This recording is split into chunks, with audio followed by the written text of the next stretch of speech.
Week 4 was one of our most entertaining weeks yet. The Metagross and the Kingdras gave us an instant classic.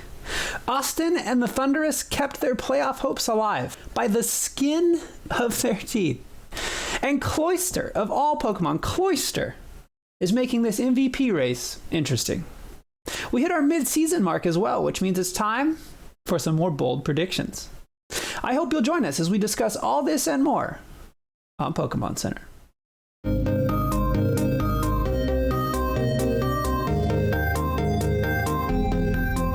Hello, everybody, and welcome to Pokemon Center, the show dedicated to keeping you up to date on everything happening in the GSPL.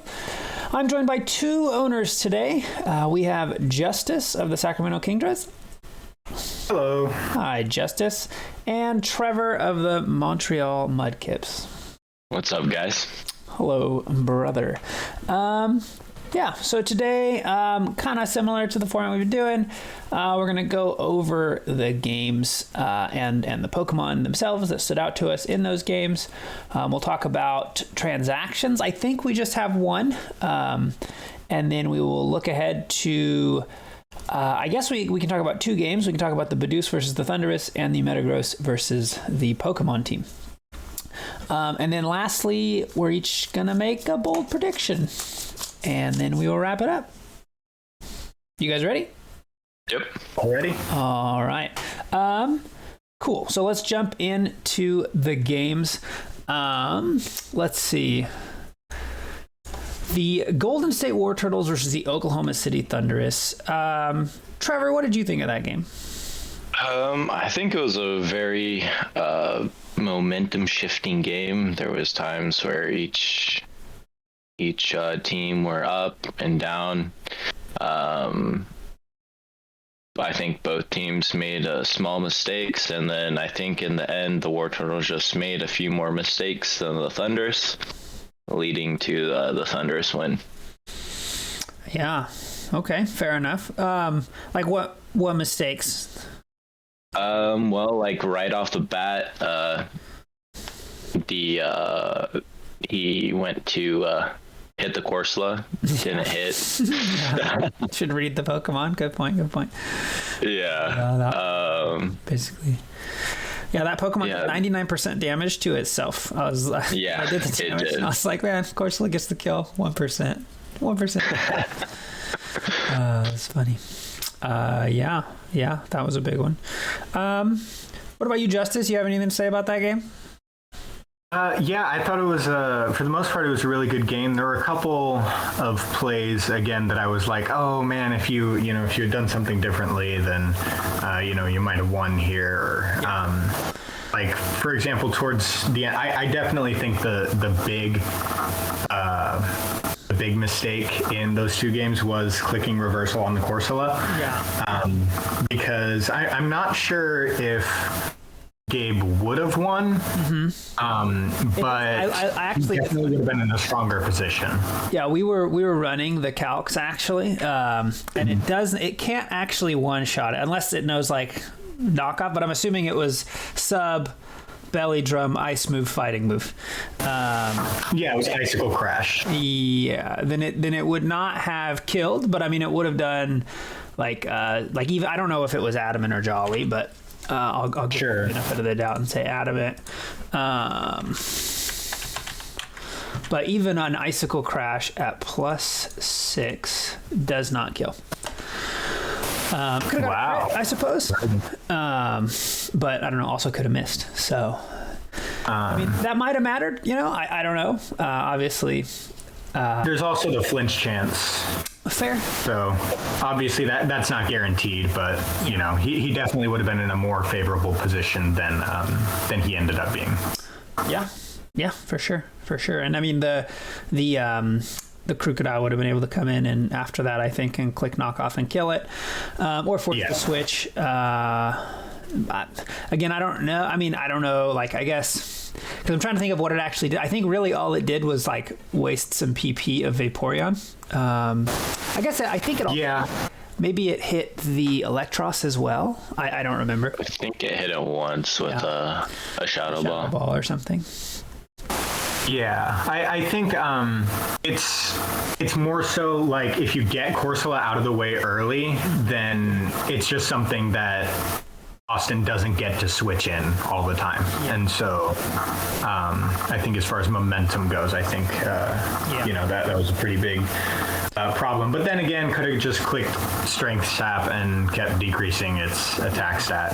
So who knows? I also... Go ahead. Oh, sorry. Just one more thing towards the end. It didn't end up mattering too much, but Austin clicked agility and then nasty plot towards the end when I think Vaporeon and Togekiss were the only things left. Yes. And he didn't need to click the agility because he would have outsped anyway. Now,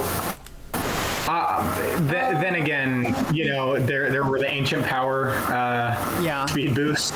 So I suppose I think it was already +1 when it did that. Yeah, it was. Oh, that's true. But okay. No, that's fair. Well, then never mind about that. I mean, go ahead. Yeah. Oh no! I don't know what the calcs would have been like with just the nasty plot, if that would have been able to pick up Togekiss or what. But, not at +2 probably, but I mean, like not when the Togekiss was at +2, I should say. But right, yeah. I don't know. And I don't know if it makes a big difference, but just not pressing Roost on Togekiss. I think that made a huge difference. Yeah. I don't know why he didn't preserve that thing. I don't know what the reasoning was.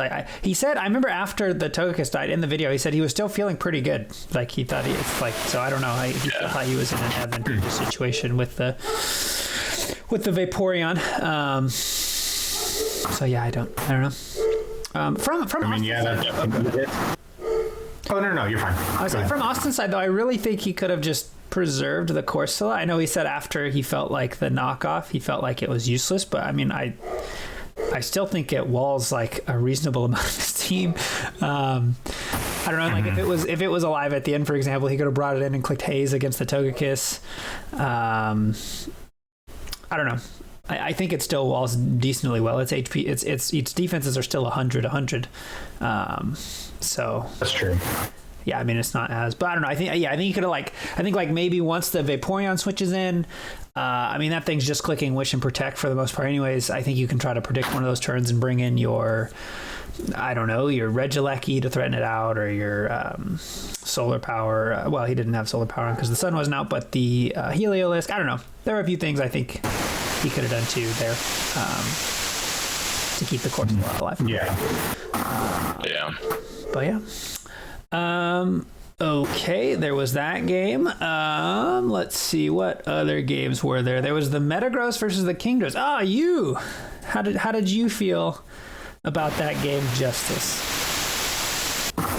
I thought it was a really good game. I felt like there was a lot of sort of hacksy type things that happened to go in my favor. Okay, but like the first but then again, stuff. Or what I'm trying to... first turn burn, and obviously it didn't matter too much with the Excadrill that Harrison brought, but then again, if I hadn't burned it there, then it would have killed my Tyranitar with an Iron Head.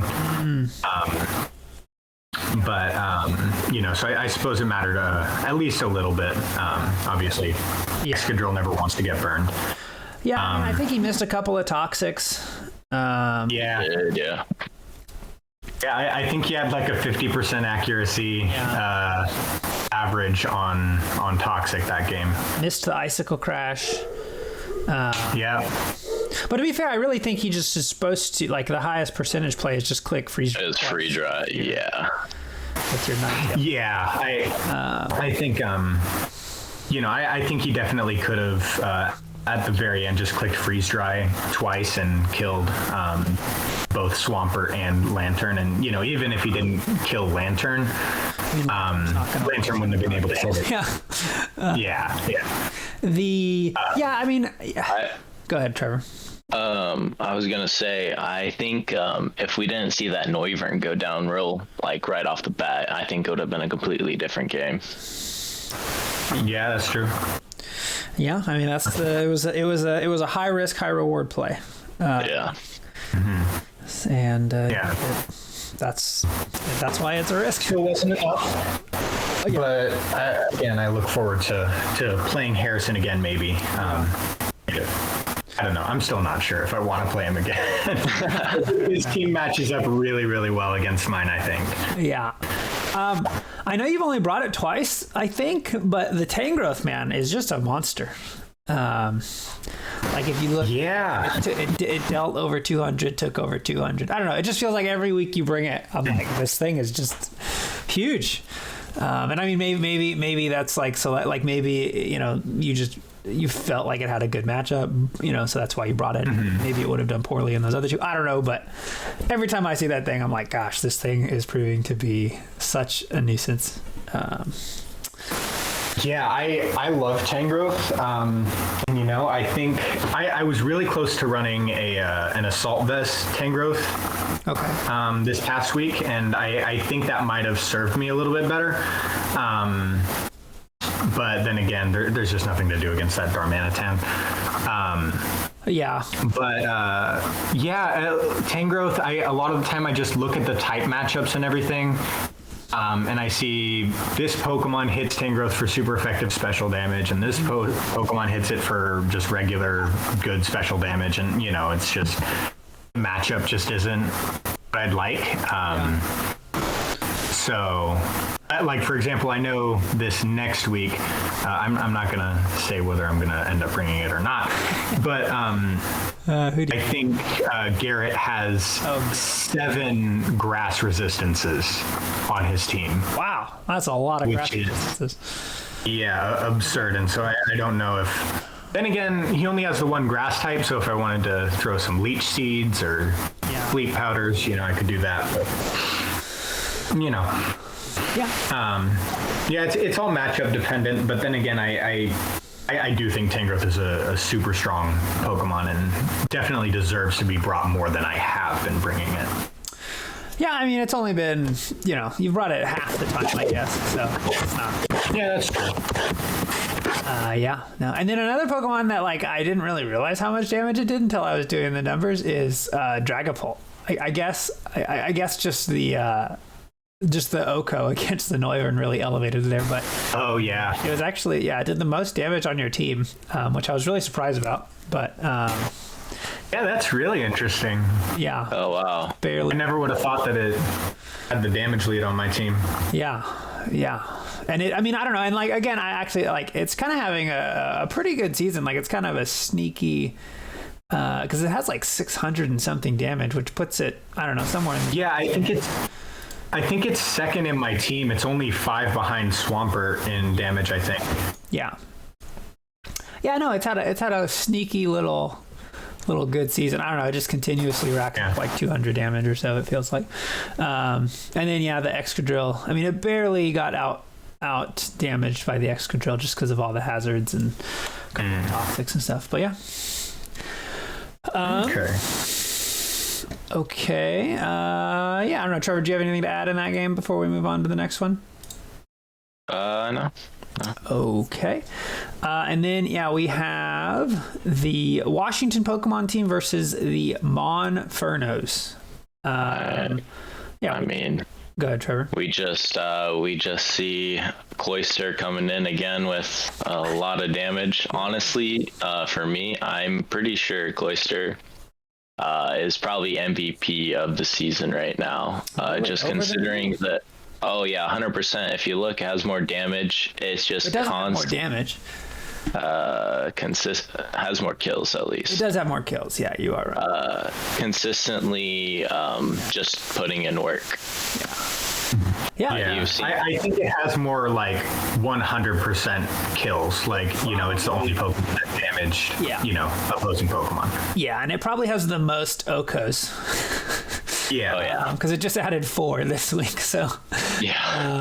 Absolutely. Plus 2 Icicle Spear from Cloyster is... that's going to drop many a Pokemon. Yeah, and only 1 death. And, I mean, I guess it might actually have more damage per game. I don't know. I don't have it off the top of my head, whatever. 1312 minus, or divided by 4 is, versus the... I don't know. I mean, certainly 933. Yeah, certainly. I mean, it certainly had a better week than the Mew. I think that was one of the big successes, actually, of Austin and the Thunderous, is they actually held Mew for the first time under 100 damage. Yeah, held it to 65 damage and dealt with it pretty cleanly.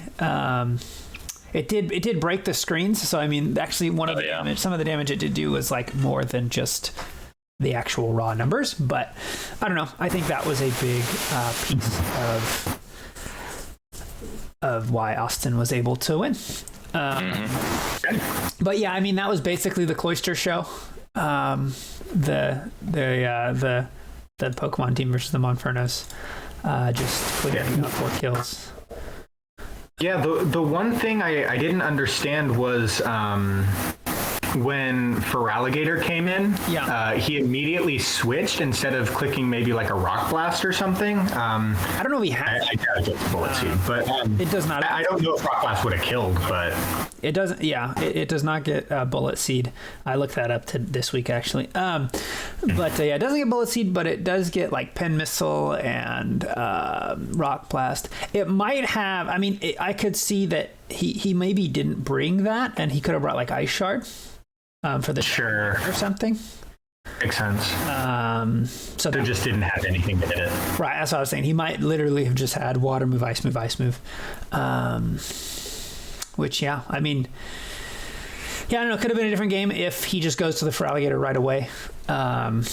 Like right after he whatever died, or even like, gosh, that was so risky. I was really surprised actually that Zeke even clicked Shell Smash in the face of a Venusaur.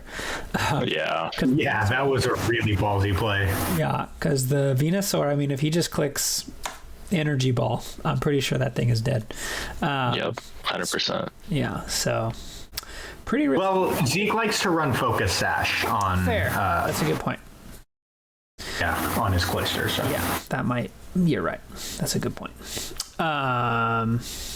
Yeah. Okay. So that was one thing I did like. I think Garrett made a double switch, and I was like really excited when he did.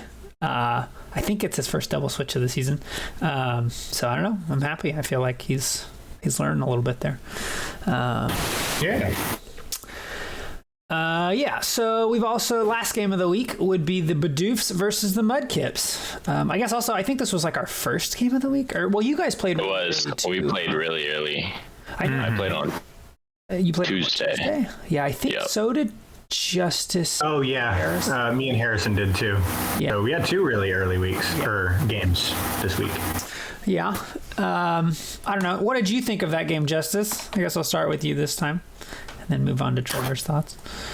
I thought it was a pretty good game. I mean, obviously, Trevor's team pulled out the W, but I thought it was a pretty decent matchup. Yeah.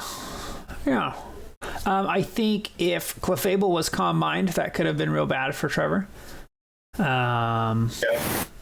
At the end there. Because who did you have left, Trevor? You had 3, right? It was Kingdra, Chansey, Pelipper? Yeah. Yeah, I don't know. I mean, Kingdra could have hit it. Was that a physical Kingdra? It was, yes. Yeah, I highly doubt it. Okos, though, in the rain. I don't know. Chansey had a big game. Chansey had a great game.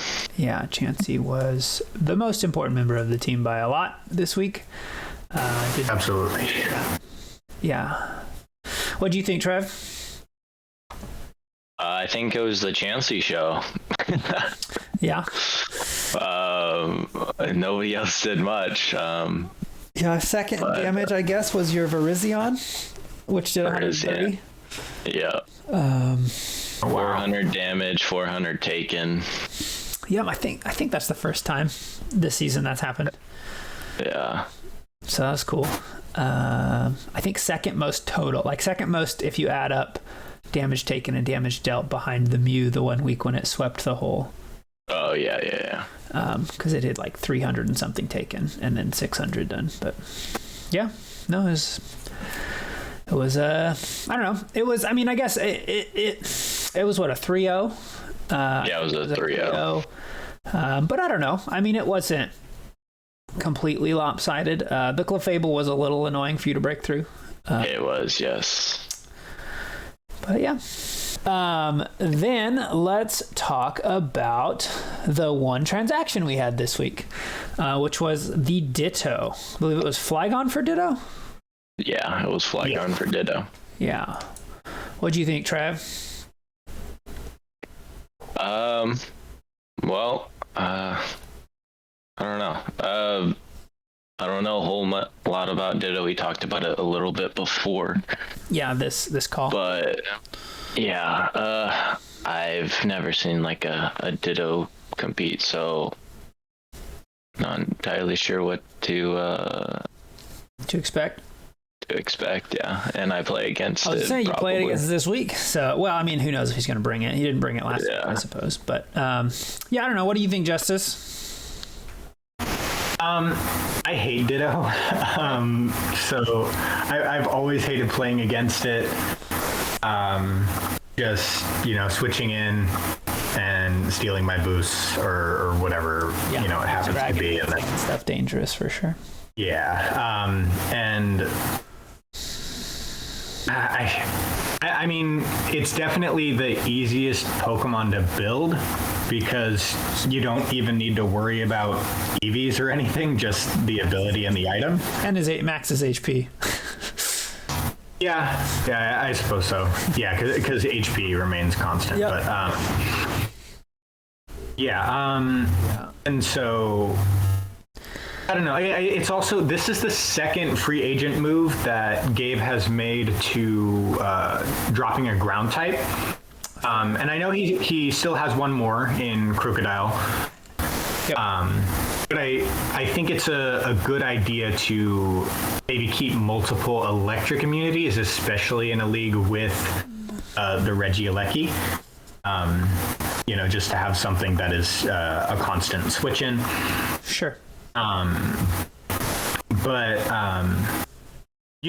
definitely understand his perspective. Obviously Flygon is just a slightly less efficient Haxorus, a little bit faster, better typing, but he can do some other things too. I think he learns defog. Like, I could see it being like a defogger for your team and things. Not Ditto. That is true. I think he's a little more flexible than Haxorus, I should say.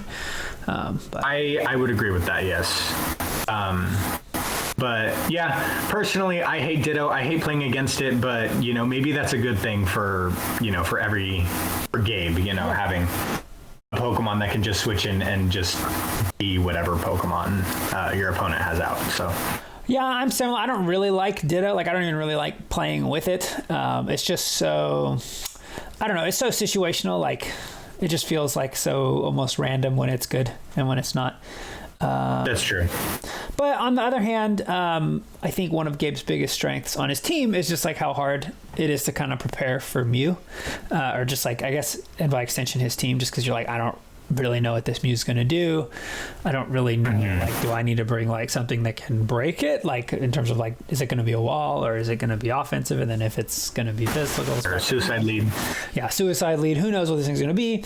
And Mew is also kind of hard to prepare for because now, I don't know, you're just wary of like, okay, if I click Dragon Dance 3 times on this thing, is it just going to switch in Scarfed and kill my whole team? And I don't know, it's also just kind of hard to prepare. Like, now you're thinking, well, like for example, Trevor, you've got like Kingdra. Like, now all of a sudden you're thinking, well, do I have a way to like wall Kingdra in case I need to? Like it just forces weird I don't know, situations in your head, and it's hard to figure out, like, well, I need to wall all his guys, but do I really need to also wall all of my guys? I don't know. Yeah. So it's just kind of a weird thing. And so I don't know, it's just hard to prep for. And I guess he's certainly made his team more, well, I don't know.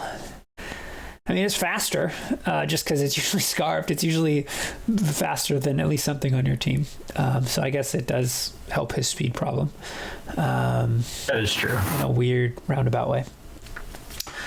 Yeah, so that's ditto. Okay, let's look forward to the games coming up. You guys are in the Mudkips versus the War Turtles and the Kings versus the Monfernos. So we can talk about the Thunderous versus the Bidoofs and the Pokemon team versus the Metagross. Justice, do you have any thoughts on the Bidoofs versus the Thunderous? And I can scroll down a little bit so you can see both of their teams here. Bidoofs versus Thunderous. Yeah. I think Austin is, he's on a little, he had a couple losses, week 2 and 3, or sorry, not 3. Week 1 and 3. Yep. Yeah. To the two people on this call, actually. Oh, that's true. Yeah. Yes. But we saw him come back a bit last week. Yeah, that was it's against an undefeated team. Mm-hmm. So, that's a big deal. That was Trevor. Did you play the War Turtles yet? No, I play them this week. Oh, that's right. Okay. But yeah, I was. I think as someone who lost to. Oh wait, never mind. I don't play Gabe. I don't know what I'm talking about. I don't play him until you don't play until the last week. Yep. But yeah, I think the Thunderous have a really strong team, and I think they're gonna make a little bit of a comeback here. Currently being -2. I think the Thunderous has a really, really strong team, and I think it matches up well against the Bidoofs here. They have one of the weaker remaining schedules, actually, because they do still play the Bidoofs and the Monfernos. Right. And then they finished their season with the Metagross, but which are 3-1? I think they're like third in the league. But yes. But if that's the last week and the Metagross are doing really well, I could see him just kind of taking a week off, or just, I don't know, not, especially if he thinks Austin could be like his playoff opponent. I could see him not wanting to bring his real stuff. So I don't know. I think he's kind of poised to make a run also, just because I think his remaining schedule is one of the easier ones. Right. Remaining. But in terms of I guess just this matchup in general, I think Clefable could be a real problem actually for the Thunderous, especially if it's a calm mindset, just because he's almost entirely special attackers. Yeah.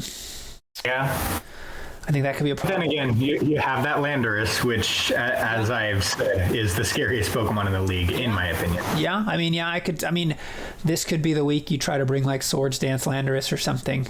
I suppose. Let's see. I forgot about Swords Dance. Yeah, he can learn. He could actually go Swords Dance, Rock Polish. He could go Double Dance if he wants. The Greninja. So actually, let me say this. From the side of the Thunderous, I think Starmie's actually really good. Other than Clefable, Lapras, and Umbreon, I'm pretty sure it can one-shot or OHKO everything with the right moveset, like just water move, electric move, ice move, a psychic move, probably just hit the two fighting types. Could run a spec set. Yeah, could run spec, or life orb, expert belt, maybe even. And then the only thing really that threatens it, that outspeeds it at least, is the Greninja, which could be good. I don't think he has a ton of switch-ins into actually a Greninja. Regieleki and stuff can hurt it real bad, but they don't really want to switch into it. Right. Yeah. Also, yeah, I don't know if Greninja even kills Starmie, because Starmie's got some decent bulk. Without a boosting item, I don't know if it kills with a Dark Pulse. Yeah, I don't know. It might. Let's see. 60, 85 special defense. Yeah, that's not. It's that HP stat that's a little low. If that was 70 or something, I would agree. It probably doesn't have a chance to OHKO it. But sure. Yeah, it's not like it's Protean, so you don't have to worry about that. Well, it doesn't matter. He's already going to be dark. But yeah, I think the Starmie can be big here. Not a lot breaks through the Corsola. I was actually running some calcs. Corsola like stonewalls Gyarados like completely, especially the set that it's been running. I think he can like crunch on it, but if he doesn't, like Corsola does not even care about that Gyarados. Greninja obviously threatens it with the fast or with the dark type moves, but and then Conkeldurr, if it runs knockoff, can do a lot to it. But yeah, I don't know. We'll see. We'll see, I guess. Porygon probably pretty good here. He only has 1 resistance to normal and no ghost. That's huge. Yeah, really big. So if he just can like do his normal plan, maybe have set up screens with Reggie, somehow get into his Porygon and click like agility and then whatever it's called, Nasty Plot. Nasty Plot. I think he probably one-shots a good chunk of the team. I guess he could bring Unaware Clefable instead of Magikarp. Yeah. Oh yeah, But that's a good little type specific or matchup specific draft to do. Both of his abilities are so good. Yeah, they are. Yeah, so I don't know. I guess that's that game. And then the other game we have is the the Metagross versus the Pokemon team. What do you think, Trev? I think that should be a pretty good game. They're both, what are they, both 3-1? They're both 3-1. They are currently 2nd and 3rd in the league. I think, I can check right here. I think +10 and +7, respectively, different. Yep. Yeah, that's going to be a, like, well, not like defining, but like whoever wins that game pretty much secures a spot in the playoffs. We'll come very close to basically virtually locking it up. So actually me and Austin were doing some math, and technically 6 people could win at least 4 games. And there's enough wins and things to go around that it could be 4 different people with 6 different people with 4 wins. And then, for example, one scenario is we could have 3 5-win teams and 3 4-win teams, and then it would just be whichever 4-win team has the best differential. So I think whoever wins this game should have a pretty good differential, no matter what. No matter what. Are going to be close to 10 or higher. So yeah, it's definitely an important game from just the league perspective and playoffs and things. If I were Harrison, I'd definitely prepare for that Cloyster. Yeah. Cloyster does get walled actually pretty well by Slowbro. Yeah. Slowbro handles it really well. Yeah. He can actually learn Pin Missile, which has a chance to Oko after a Shell Smash, but like a very little, it's like 6% chance or something. Okay. But still, I mean, could do a lot. Cloyster, Cloyster doesn't have an amazing matchup though.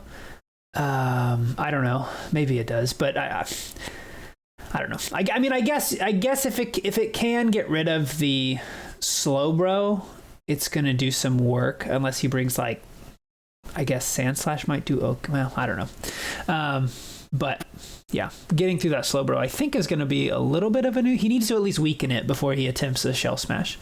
Because if he can like get up rocks and like get some hail damage on it or sand damage on it or something, just through like the play of the game, then yeah, Cloyster might be able to set up a sweep. But we'll see. Is Flare Blitz Prio? No, it's not priority. No. Oh, okay. Could you imagine 120 base power fire move? Yeah, it's called priority. It's called Talonflame. Talonflame, yeah. I mean, except fire instead of flying, but yeah. Yeah. Yeah. Well, Talonflame used to be busted. I loved that thing. I'm so sad that they nerfed it so much, but yeah, it was kind of necessary though. Like, man, it's so hard to deal with.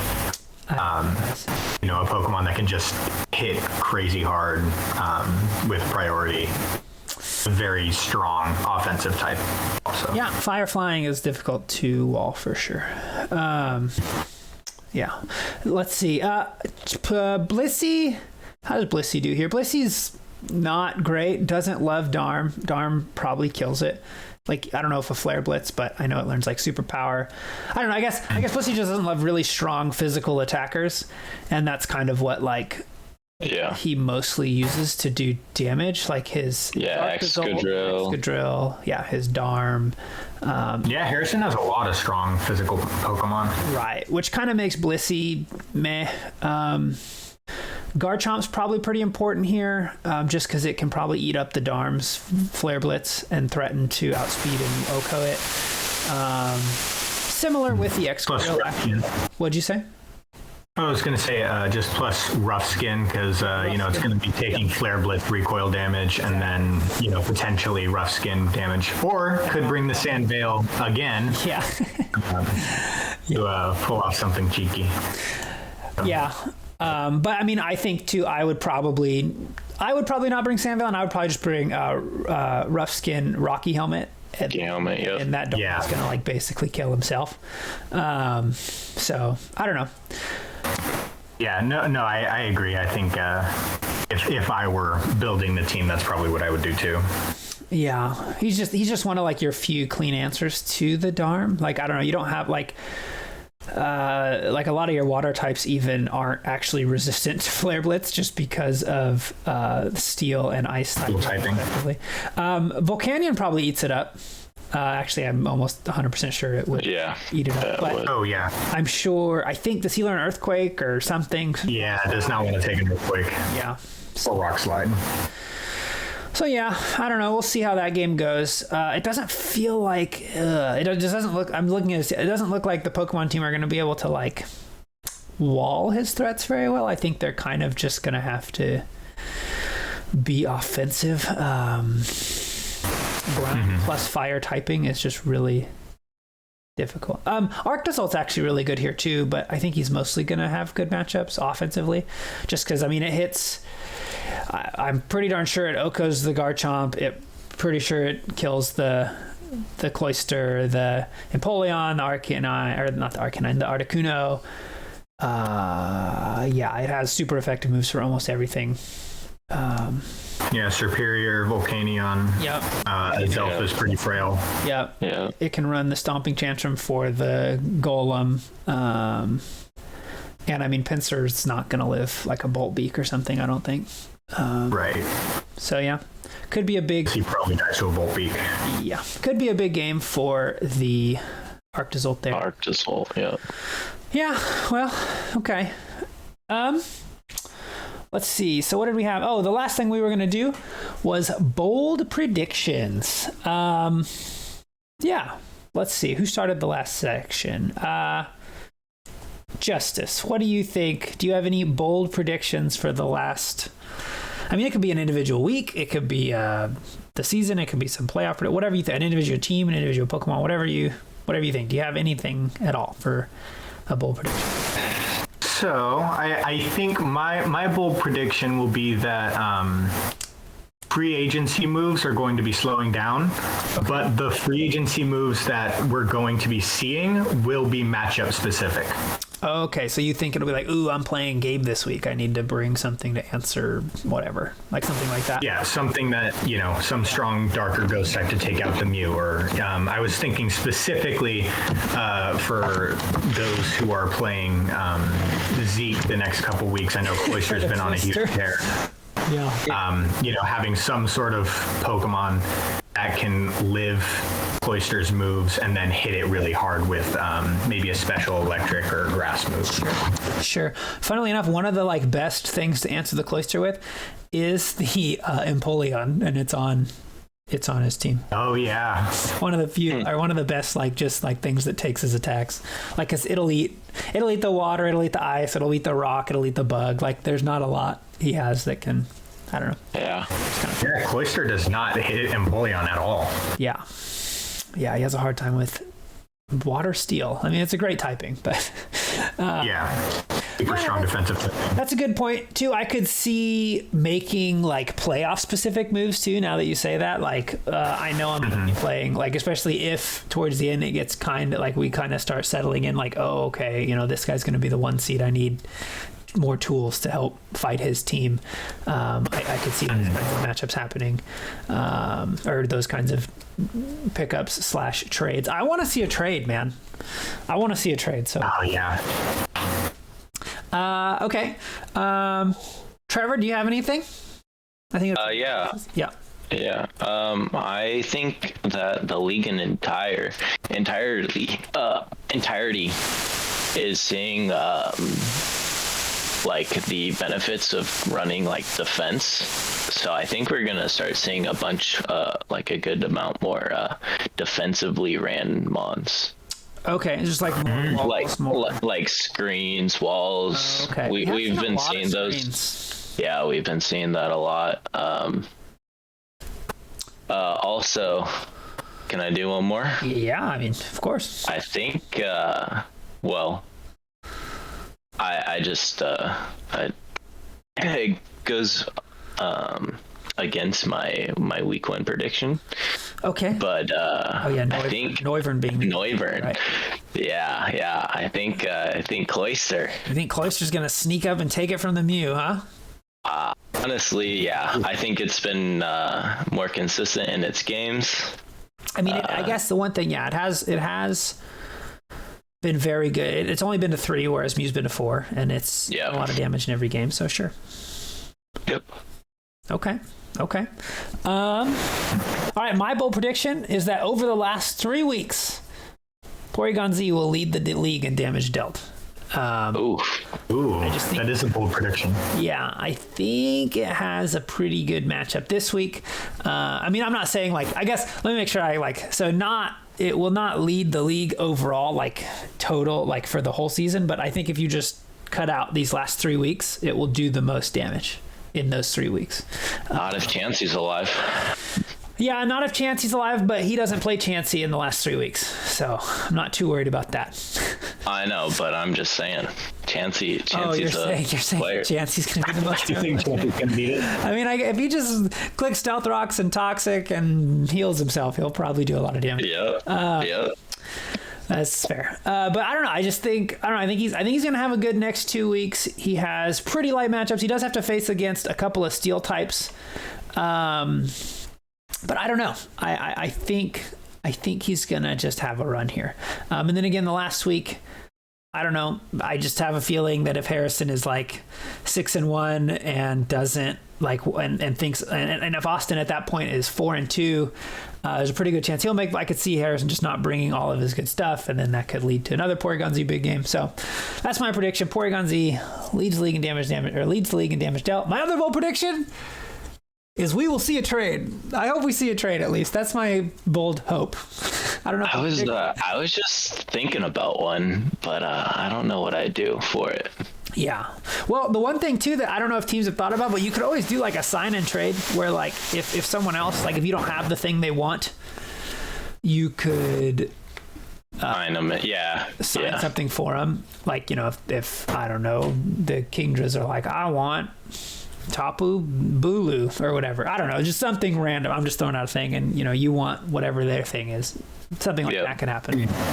But yeah, I don't know. So that's kind of my bold prediction. I'm really happy actually. This was only 43 minutes, which has been really light for the last 2 weeks. We had an hour and then an hour and a half. Hour and a half. Yeah, that's oh.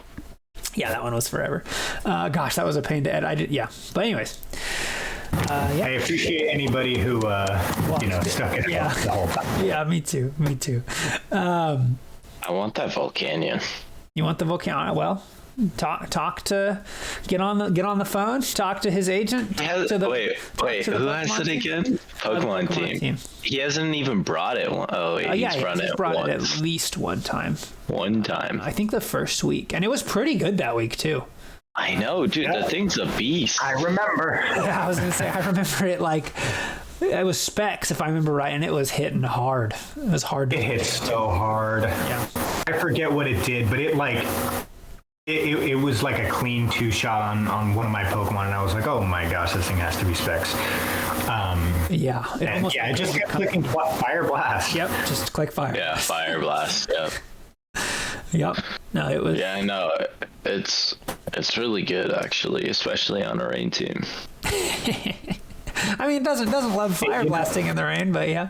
Nah, but it can Steam waterfall eruption? or whatever. Steam eruption. Which is a really good move. Yeah. But I don't think anyone can afford to lose a water-absorbed Pokemon when there's a rain team in the league.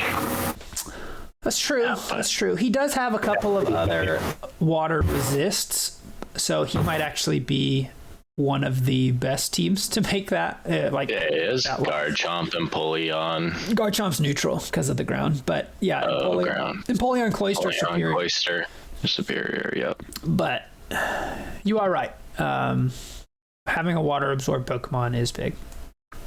It does give you another ground weakness, true, Trevor, which you actually have a reasonable amount of. I do, yeah. But yeah, I don't know. We'll see. Good luck. You can talk to him. Yeah. You guys have anything else? Oh, I have one last thing. Go ahead. Trevor, I would appreciate it if you brought Altaria one of these weeks, because that's one of my favorite Pokemon, and so I'd love to see it. Then again, I obviously you gotta. For sure won't be this week, but I'll think about it. All right. How sure. Maybe you can make a trade. A trade, King. You can make a trade. You want Altaria? I'll take. I don't know who. I'll take who's T-Tar.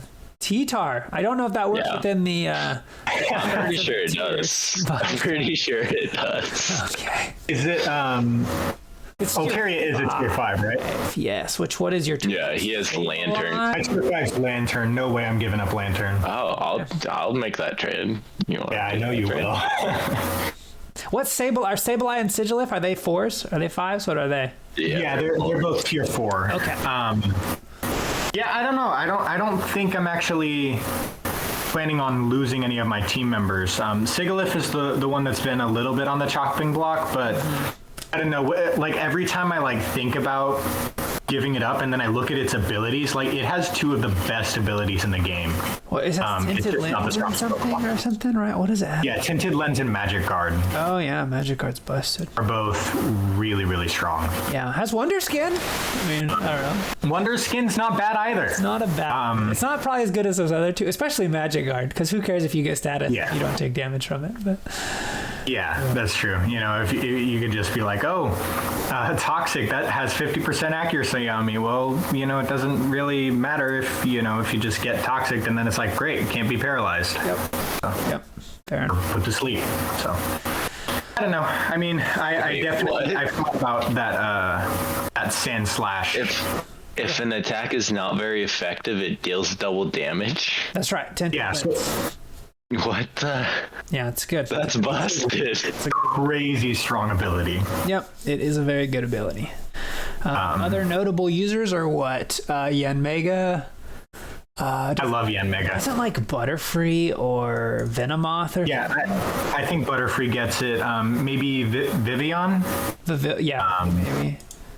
So does Venomoth.